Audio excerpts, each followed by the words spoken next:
Hi guys, so ayan. Ito yung aming dalawang pusa, oh. Ayan, pinakapon po namin yan. Ayan, mga lasing pa yan, oh. Ito si Gerger, ayan, oh. Si Gerger, tingnan mo, oh. Ayan, naglilinis-linis. Lasing pa sa, ano, anesthesia. Ito rin si Kubida, oh. May, ano pa sila, may tag. So yun guys, so kanina umalis kami dito mag-8. Tapos dumating sila, or dumating kami mga siguro mag-11 na. So sila naman mabilis naman to gumising kasi yung iba po din matagal gumising, inaabot ng oras bago gumising. So yan, so kailangan guys naka ano sila, fasting. Yan, so, fasting nyo sila ng mga kahit 6 hours. Oh, pero ito si ano, oh, nang chicks pa rin kahit nawala ng ano. Aywan ko ba dito, oh. Lasing yan, lasing, oh. Oh, yan. Lalakad, akala mo wala sa sarili. O yan, oh. Oh. Lalakad yan, wala sa sarili. So yan.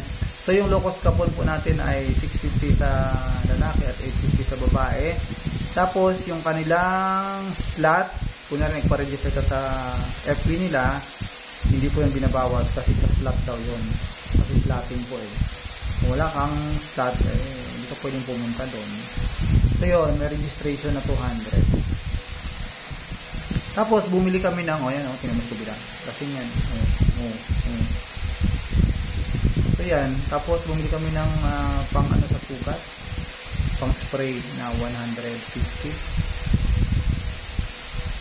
Yan, so yan yung ano namin sa kanilang gamot para mabilis gumaling ang sugat.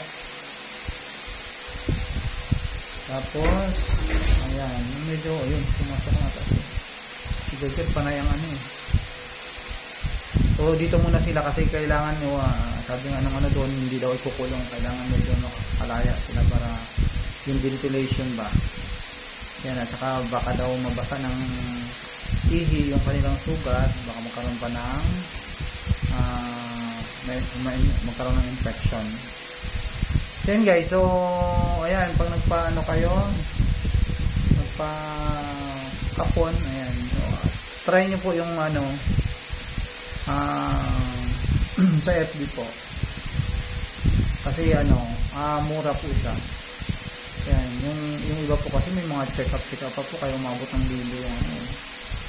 So yung mga loko siya po, marami kasi kaming pusa, mga nasa 10. So dandahan nila ito ipakapon para wala nang sakit sa ulo.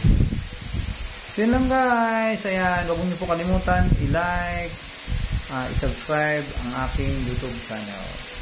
Ganun din po ang aking Facebook. Ayan, Broker Nolin Andrade. Salamat po.